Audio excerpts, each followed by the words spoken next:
मुझे थोड़ा सा टाइम दे दें, मैं इंशाल्लाह मैं करता हूँ। अभी आपको स्लाइड फुल स्क्रीन पे नजर आ रही है, बताइए। Yes sir.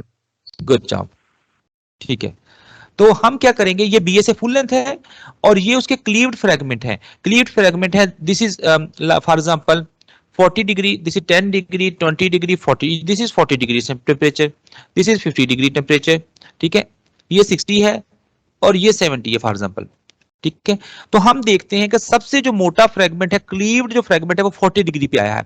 इसका मतलब है 39, 37, 38, this is the optimum temperature. इसका मतलब है कि टेम्परेचर जो ऑप्टिमम है is around 40 degree centigrade, because the biggest, the thickest cleaved fragment, because of the activity of the trypsin, has been observed at 40 degree centigrade. So optimum temperature of the trypsin is 40 degree centigrade. इस तरीके से हम optimum temperature मालूम करते हैं उसका enzymatic reaction करवा के।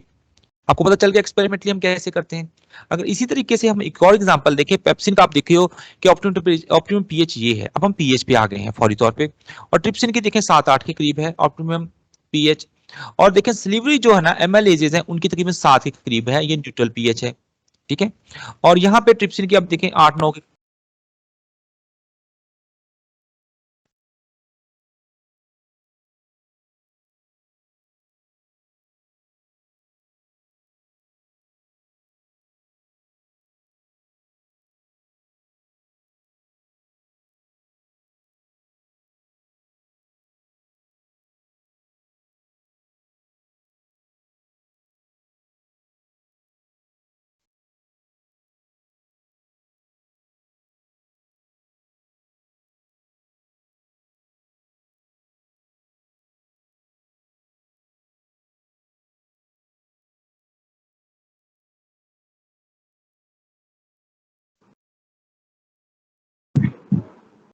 जी, अच्छा सॉरी, आपने कुछ मिस किया पीएच के बारे में?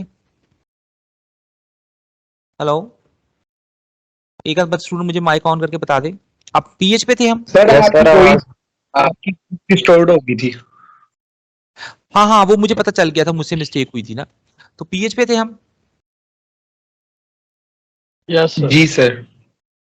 ठीक है, ऑप्टिमम पीएच की बात की, पेप्सिन की इतनी है, ट्रिप्सिन की इतनी है। ठीक है, तो हम ऑप्टिमम पीएच कैसे फाइंड करते हैं? फॉर एग्जांपल में अल्फा एमिलेज जो एंजाइम है, इसकी हम ऑप्टिमम पीएच फाइंड करने जा रहे हैं। एक्सपेरिमेंटली हम कैसे करते हैं, अब मैं आपको बताता हूं।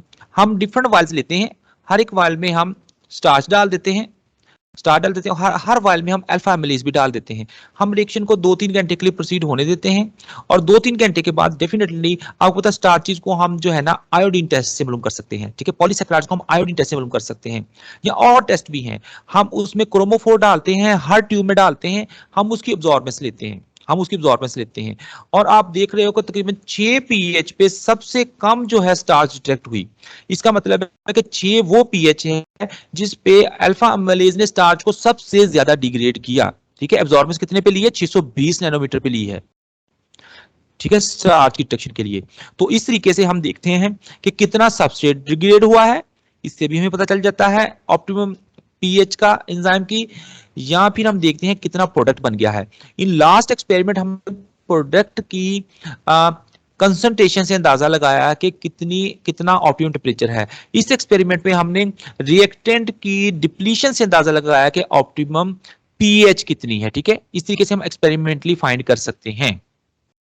तो ये एग्जाम क्वेश्चन भी हो सकता है, how will you find the optimum pH of of alpha amylase. ठीक है, आप कैसे फाइंड कर, ये भी एक्सपेरिमेंट में पेपर में आ सकता है। ये भी आ सकता है, how will you find the optimum temperature of the trypsin enzyme. तो आपने इसी तरीके जो मैंने बातें बोली हैं वो बोल देनी, वो लिख देनी है, और ये ग्राफ जरूर बनाना है। बातें थोड़ी भी हो लेकिन ग्राफ जरूरी है। अच्छा, अगर इसी तरीके से अगर आप देखें, यहाँ पे BAPNA एक सबस्ट्रेट है। ठीक है, उसका फुल नाम आप देख सकते हो यहाँ पे। उसका वो सबस्ट्रेट है, किसका है? वो सबस्ट्रेट है ट्रिप्सिन का। जब भी ये ट्रिप्सिन होगा तो आप देख सकते हो कि it is maximum, it's making maximum product by using the BAPNA। कौन बना रहा है मैक्सिमम प्रोडक्ट? ट्रिप्सिन बना रहा है, जबकि काइमोट्रिप्सिन नहीं प्रोडक्ट बना रहा, क्योंकि ये काइमोट्रिप्सिन का सबस्ट्रेट नहीं है। इसी तरीके से इसका रिवर्स ये है NSLPN, जिसका ये देखो एब्रिविएशन आपके सामने लिखा हुआ है। तो ये जो है इसका जो सबस्ट्रेट है, ठीक है, ये काइमोट्रिप्सिन का है NSLPN, लेकिन ट्रिप्सिन इसकी सबस्ट्रेट इसको नहीं ले रहा और इसकी प्रोडक्ट नहीं बना रहा। So every enzyme have it's specific substrate, इस हमारे डेटा से शो हो रहा है। अगर हम यहाँ पे आ जाए, यहाँ पे हम बात कर रहे थे with increasing time the rate of formation of product is increased with the increasing substrate concentration। ये हमने देखा, ज्यादा सबस्ट्रेट डालेंगे तो ज्यादा प्रोडक्ट बनेगी, and until finally the substrate concentration become flat, the line become flat and horizontal because the enzyme is saturated at this point। हम यहाँ पे सबस्ट्रेट कंसंट्रेशन और हम वेलोसिटी ऑफ द रिएक्शन के दरमियान ग्राफ ड्रा कर रहे हैं, substrate concentration and velocity of the reaction के दरमियान ग्राफ ड्रा कर रहे हैं, और हम देख रहे हैं कि maximum velocity is achieved by the enzyme somewhere here, and this is called the Vmax velocity, and the substrate concentration at which velocity of the reaction is half of its maximum value is called the Michaelis constant। ये जो है substrate concentration का हमने effect देखा कि कितनी product बन रही है। एंजाइमेटिक एक्टिविटी का मतलब यही है कि कितना प्रोडक्ट को वो सबस्ट्रेट को कितना प्रोडक्ट में कन्वर्ट कर रहा है। एंजाइमेटिक एक्टिविटी का मतलब है कि कितना सबस्ट्रेट को प्रोडक्ट में कन्वर्ट कर रहा है और किस रेट पे कर रहा है, वेलोसिटी ऑफ द रिएक्शन कितनी है। ठीक है, इसी के गिर्द हम घूम रहे हैं अब इन सारी स्लाइडों में। ये बहुत आसान स्लाइडें हैं, और enzymatic concentration is also very important definitely to make the product. Enzyme concentration is very important to make the product. इतने ज्यादा वर्कर लगाएंगे उतनी ज्यादा प्रोडक्ट बनेगी। नो एंजाइम होगा तो जितना मर्जी भी टाइम गुजर जाए प्रोडक्ट नहीं बनेगी। अगर 1x कंसंट्रेशन होगी एंजाइम की तो प्रोडक्ट बनेगी, 2x होगी तो ज्यादा प्रोडक्ट बनेगी। अच्छा, इसी तरीके से हमने टर्नओवर नंबर की बात की थी। टर्नओवर नंबर क्या है? Maximum number of molecules of a substrate that are converted to product per active site per unit time. कि यूनिट टाइम में सबस्ट्रेट के कितने मॉलिक्यूल प्रोडक्ट में कन्वर्ट होते हैं, जो एंजाइम की मैक्सिमम कैपेसिटी है to convert the substrate molecule to the product, that is called the turnover number. अगर हम देखें कैटालेज का 40 मिलियन है, 40 मिलियन है। कार्बोनिक एनहाइड्राइड का 400,000 है। ठीक है, अगर बिक्टा लैक्टिमेज देखें 2000 है इसका ना टर्नओवर नंबर। अच्छा, turnover number is important, Michaelis constant is important. This tells somewhat about the enzymatic activity, but these two things are not enough. The important thing is this specific constant. Specific constant is equal to the K catalyzed over Km. ठीक है, K catalyzed over Km is the rate constant. K catalyzed over Km is the rate constant. ये rate constant होता है। ठीक है, यहाँ पे equation में देख रहे हो, आपने एफएससी में देखा होगा इस तरह का रेट इक्वेशन देखी होगी जिसमें रेट कांस्टेंट होता है। ठीक है, टोटल एंजाइम है और सबस्ट्रेट है। आपको पता है कि यहाँ पे आपके दो रिएक्टेंट हैं, एक सबस्ट्रेट है जिसे रिएक्ट करना है एंजाइम के साथ। दोनों अफेक्ट करते हैं वेलोसिटी ऑफ द रिएक्शन को। एंजाइम की कंसंट्रेशन भी इफेक्ट करती है और सबस्ट्रेट की कंसंट्रेशन भी इफेक्ट करती है। ठीक है, तो इसमें जो रेट कांस्टेंट है K कैटलाइज्ड ओवर Km जो है, this is very very important in determining the specific constant in determining the catalytic efficiency, in determining the catalytic efficiency. ठीक है, मैं आपसे पेपर में पूछूंगा what is the catalytic efficiency, how will you find it, तो आपने बताना है कि ये स्पेसिफिक कांस्टेंट की मदद से हम कैटालिटिक एक्टिविटी फाइंड करते हैं, और catalytic activity is equal to K catalysed over Km के बराबर है। ठीक है, and catalysed catalytic activity specific constant is in the range of 10⁸ and 10⁷ for the best enzyme. जो बेस्ट एंजाइम है उनकी जो स्पेसिफिक कांस्टेंट है वो 10⁷ और 10⁸ है। इससे ज्यादा बुक में लिखा है कि एक्टिव स्पेसिफिक कांस्टेंट बड़ा नहीं हो सकता, क्योंकि एंजाइम की जितनी भी एफिशिएंसी हो सबस्ट्रेट को प्रोडक्ट में कन्वर्ट करने की, डेफिनेटली सबस्ट्रेट ने डिफ्यूज होके ही एक्टिव साइट एंजाइम की पे जाना है, और डिफ्यूज होके एंजाइम से परे हटना है, फिर नए सबस्ट्रेट ने आना है। तो डिफ्यूजन ही इतना अलाउ नहीं करती कि इससे ज्यादा हाई स्पेसिफिक कांस्टेंट हो, इससे ज्यादा high K catalysed over Km हो। ठीक है, तो ये बेस्ट एंजाइम की जो स्पेसिफिक कांस्टेंट है वो 10⁷ और 10⁸ रेंज में होते हैं। ठीक है, तो ये भी पेपर में आ सकता है, why enzymes do can not have the specific constant of like आप कह सकते हो कि 1 बिलियन होता है 10⁹ 1 बिलियन क्यों नहीं हो सकता? ठीक है, 10⁸ तक तो है, 1 बिलियन क्यों नहीं हो सकता? फिर आपने ये जवाब देना जो मैंने कहा है, पेपर में इस तरह आ सकता है। और आप मुझे याद करवाया करो बच्चों, आप मुझसे ना पेपर के लिए जो एग्जाम इंपॉर्टेंट क्वेश्चन ना वो मुझसे पूछते रहा करो लेक्चर के दौरान, सर इसमें इंपॉर्टेंट क्या, इसमें इंपॉर्टेंट क्या, ये क्वेश्चन कैसे आएगा पेपर में। तो मैं आपको साथ साथ गाइड करूंगा कि पेपर में ये क्वेश्चन कैसे आना है, मैं आपको साथ साथ गाइड करूंगा इंशाल्लाह। रिपीट तो करेंगे इंशाल्लाह। अच्छा, presence of the enzyme inhibitors, ये डेफिनेटली एंजाइम इनहिबिटर्स जो है ना, ये एंजाइम एक्टिविटी को अफेक्ट करते हैं। ये हमें सारा पता है, हम एफएससी मैट्रिक में भी पढ़ के आए हैं थोड़ा सा इस बारे में। So the first type of inhibitor is the competitive inhibitor. It competes with the substrate for its binding to the active site. ये खुद एक्टिव साइट पर जुड़ जाती है, सबस्ट्रेट को जुड़ने नहीं देती। जो जो हम इनहिबिटर की कंसंट्रेशन बढ़ाते हैं, ये एक कंसंट्रेशन इनहिबिटर की, ये 2 है, ये 4 है, तो क्या होता है कि जो Km की वैल्यू हो बढ़ जाती है। देखिए 4 कंसंट्रेशन पे Km की वैल्यू देखें 40 माइक्रोमोलर हो गई, 2 पे कितनी है 20 है, एक कंसंट्रेशन इनहिबिटर की हो तो फिर Km वैल्यू कितनी है, फिर 10 माइक्रोमोलर है। तो for every increasing concentration of competitive inhibitor value of Km is increased। Km की वैल्यू इंक्रीज कर जाती है। अच्छा, अगर आप देखो, अगर सबस्ट्रेट की कंसंट्रेशन, ठीक है, is very very bigger than the inhibitor concentration, then what will happen, substrate will compete with the inhibitor and velocity of the reaction will not be affected। अगर सबस्ट्रेट की कंसंट्रेशन यूजुअली आमतौर पे substrate ज्यादा होता है inhibitor से, तो usually कहा जाता है कि competitive inhibitor only affect the Km value but not the Vmax, इस तरह कहा जाता है। तो हम क्या करते हैं, ये आपको पता है ट्रेंड जो है ना मैकलेस मेंटन इक्वेशन का है। ये जो ट्रेंड लिया है ना आपने, किसके दरमियान है, सबस्ट्रेट कंसंट्रेशन और वेलोसिटी के दरमियान जो ट्रेंड है ना, this is explained by Michaelis Menten equation. ये आपने एफएससी में पढ़ा है, आपको पता है, मैट्रिक में पढ़ा है, लेकिन नहीं भी पढ़ा तो कोई बात नहीं। आप ये समझो कि ये जो ट्रेंड है ना हाइपरबोलिक किस्म का, ये किससे हासिल हुआ, मैकलेस मेंटन इक्वेशन से हासिल हुआ। But this is not the straight line equation. Michaelis Menten does not give the straight line trend of enzymatic reactions. To get the straight line trend हमने रेसिप्रोकल लिया था लास्ट क्लास में, याद होगा, double reciprocal लिया था। तो जब डबल रेसिप्रोकल लिया तो this hyperbolic kind of trend become the straight line, वो स्ट्रेट लाइन बन गया। हम देख रहे हैं कि जब वन कंसंट्रेशन इनहिबिटर की यहाँ पे 2 है, यहाँ पे 3 है, इंक्रीजिंग कंसंट्रेशन के साथ साथ उसकी कुछ वेरिएशन आती हैं, जो कि ट्रेंड है एंजाइमेटिक रिएक्शन का with increasing inhibitor concentration, but all the lines are passing through the one point that is present on the Y axis. और वाई एक्सिस का जो इंटरसेप्ट है आपको पता है, that is equal to the 1 over Vmax। चूंकि all the lines for all the inhibitor concentration are passing through the same point, so we can say that for all the inhibitor concentration, for all the competitive inhibitor concentration, the Vmax does not change. But on the x-axis we can see there are different intercept of every line correspond to every inhibitor concentration.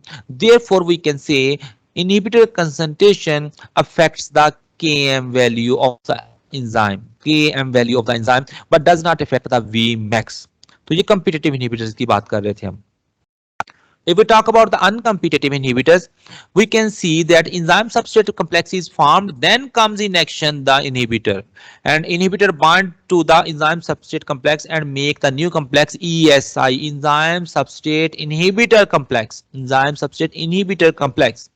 and you can see this complex is made somewhere here in this cartoon picture, and with the increasing concentration of uncompetitive inhibitor, the Vmax is decreased, maximum velocity decrease, आप देख सकते हो वाज़ेह तौर पर decrease हुई है, and the Km value is also decreased with every increasing concentration of uncompetitive inhibitor. ठीक है, Km वैल्यू भी डिक्रीज हुई है।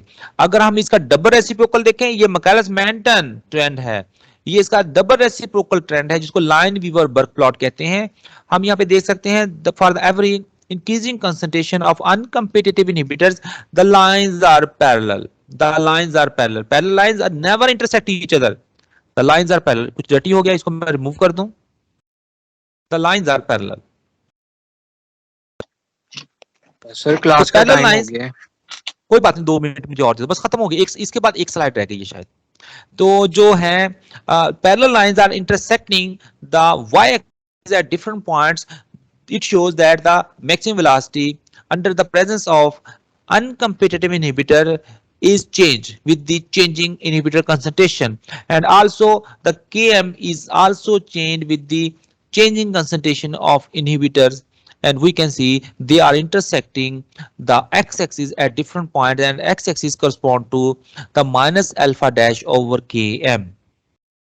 अच्छा, हम यहाँ पे मिक्स्ड इनहिबिटर की बात करें, यहाँ मिक्स लिखना था, ये कॉम्पिटिटिव नहीं है, बट यहाँ पे मिक्स्ड है। मिक्स्ड इनहिबिटर्स क्या करते हैं? मिक्स्ड। ये आखिरी, इसके बाद आखिरी स्लाइड है। मिक्स्ड ये हमने पहले पढ़ा हुआ है, कुछ परसों पढ़ा हमने शायद, या कल पढ़ा है। जो मिक्स्ड इनहिबिटर होते हैं वो क्या करते हैं? Sometime they compete for the active site and sometime they bind to the ES complex, sometime they bind to the ES complex, sometime they compete for the active site. compete जब करेंगे तो subset को bind नहीं करने देंगे, देखिए subset अलग पड़ी है, and sometimes they bind to the ES complex. So these are called the mixed inhibitors. So with the every increasing concentration of mixed inhibitor, the maximum velocity of the reaction is decreased. The maximum velocity of the reaction is decreased. But we cannot, by the sure, can say what will happen with the Km value, because Km value is sometime is increased and sometime is decreased. So, but the maximum velocity, but both things are affected. Km भी effect होती है, Vmax भी effect होती है। Vmax decrease करती है, but Km we can not say about it. ठीक है, मिक्स इनहिबिटर है if the competition, if the competitive ability of the inhibitor is increased, then the Km will increase, in the first case. तो यहाँ पे अगर हम देखें तो all lines with the increasing concentration of inhibitor, increasing concentration किस तरफ है? इस तरफ है। They all line with the increasing concentration of mixed inhibitors, they intersect on the left hand side of the x-axis, on the left hand side, and you can see the x-axis intersect shows the maximum velocity, and they are intersecting at different points. It shows that maximum velocity is changed under the presence of mixed inhibitor, and also the Km value is changed. लो जी, ये आखिरी slide है, इसके बाद खत्म हमारा आज का lecture. तो ये जस्ट कंपैरिजन के लिए स्लाइड मैंने आपके लिए बनाई है। यहाँ पे क्या हो रहा है? कॉम्पिटिटिव इनहिबिटर में क्या हो रहा है? Vmax चेंज नहीं हो रहा, Km चेंज हो रहा है। अगर हम बात करें अनकम्पिटिटिव इनहिबिटर्स की, यहाँ पे देखें Vmax भी चेंज हो रहा है, यहाँ पे Km भी चेंज हो रहा है। Vmax जो होता है वो एक्स इंटरसेप्ट से के करस्पॉन्ड होता है, नहीं सॉरी, Vmax जो होता है वाई एक्सिस के इंटरसेप्ट के करस्पॉन्ड होता है, और जो Km होता है वो एक्स एक्सिस के इंटरसेप्ट के करस्पॉन्ड होता है। ठीक है, यहाँ पे देखें मिक्स इनहिबिटर्स में यहाँ पे Vmax भी चेंज हो रहा है, यहाँ पे Km भी चेंज हो रहा है। ठीक है, that's all for today's lecture. ठीक है, आप बच्चों सबका आने का शुक्रिया। कोई बात करनी छोटी सी कर लो 1 मिनट में, मैं अपनी जो है ना इसके बाद फिर क्लोज कर दूंगा। फरमाइए, कोई बात करनी तो कर लो जी। अस्सलाम वालेकुम सर, ये सर ग्राफिकल आएंगी पेपर्स में? हमेशा याद रखिएगा, फिगर्स और graphs, these are important thing. मैंने हमेशा जब भी पेपर में आपसे पूछना है ना, आपसे आज या कल या साल बाद जब भी मैं पढ़ाऊंगा, मैं तो फिगर्स और ग्राफ ही आपसे पूछने हैं। साइंस होती है फिगर और ग्राफ से ही अंडरस्टैंड होती है, और आपने ग्राफ्स और फिगर्स बनानी है पेपर में, और उनको लेबल अच्छे तरीके से करना है। टेक्स्ट थोड़ा भी लिखा होगा ना, आपको नंबर पूरे मिलेंगे अगर आपकी फिगर ठीक होगी। Figures are important. अगर आपने देखा होगा कि मेरी टीचिंग का सारा दारोमदार फिगर्स की एक्सप्लेनेशन पे है, मैं बुक रीडिंग नहीं करवा रहा ना आपको, मैं फिगर्स को एक्सप्लेन करता हूं, तो आपने भी फिगर्स को ही लेके चलना है इंशाल्लाह। और पूछिए, फरमाइए। सर ये जो लास्ट स्लाइड में ऊपर इक्वेशंस दी हुई है, ये याद करनी है? देखो, वैसे तो आपको करनी चाहिए, लेकिन पहले ट्रेंड समझ लो, ट्रेंड के बाद फिर इक्वेशन को देखना। आपको पता है इस इक्वेशन, ये जो है ना, ये मैकेलस मेंटन इक्वेशन ही है, बस इसके साथ अल्फा और अल्फा डैश का इजाफा किया गया है। और जहां जहां Vmax चेंज हो रहा है वहां Vmax के साथ अल्फा या अल्फा डैश है, जहां पे Km चेंज हो रहा है वहां Km के साथ है। वो बस ये अंडरस्टैंड कर लो क्या चीज चेंज हो रही है, अल्फा डैश किसके साथ अटैच होना है। ठीक है, ये आपका हिस्सा है, क्योंकि ये 2 दफा आ गया है इनहिबिटर्स। एक आपके इनहिबिशन में आ गए हैं, एक enzymatic factors affecting the enzymatic activity में। ये टॉपिक 2 दफा आ गया आपके सिलेबस के अंदर, मैंने 2 दफा पढ़ा दिया आपको। ठीक है, और बोलो, शाबाश।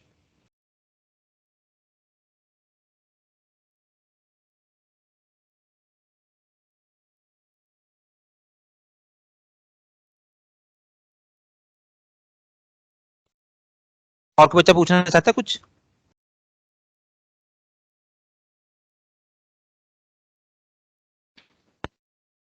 सर कल लोड शेडिंग की वजह से काफी क्लास मिस हो गई, वो रिकॉर्डिंग काइंडली शेयर। अच्छा, मैं कोशिश करता हूँ रिकॉर्डिंग शेयर करूँ, डाउनलोड नहीं हो रही ना, कुछ मसला चला। मोबाइल में मेरे फोन चल जाती है लेकिन लैपटॉप में नहीं चल रही, लेकिन मैं मसला हल कर लूंगा। ठीक है, और मैं कोशिश करूंगा सारी रिकॉर्डिंग शेयर कर दूं आपके साथ डाउनलोड करके, मैं आई विल ट्राई। तो लेकिन आपने अपनी डिफिकल्टीज को ओवरकम खुद करना है आपने।